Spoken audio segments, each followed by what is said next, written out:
আসসালামু আলাইকুম রহমতুল্লাহ। বন্ধুরা, আমরা আবারও বাসাবাড়িতে গিয়ে মিসশেপ তৈরি করেছি। কাঁঠাল কাঠের তৈরি মিসশেপ।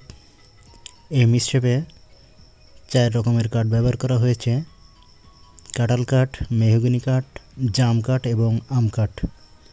এবং পেছনে হার্ডবোর্ড দেওয়া হয়েছে।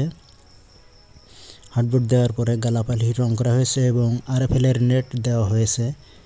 যে 3টে পাল্লা দেখতে পাচ্ছেন, মানে 3টে বাইল, এই বাইলে আরএফএলের নেট ব্যবহার করা হয়েছে এবং 2টা তালা, 3টা হাতল এবং 3টা থাক আছে ভিতরে। কমপ্লিট করে দিয়ে এসেছি আমরা। মজুরি নিয়েছি মাত্র 3700 টাকা। যদি আমার জেলার ভিতরে হয়ে থাকেন তাহলে আমরা গিয়ে তৈরি করে দিতে পারবো।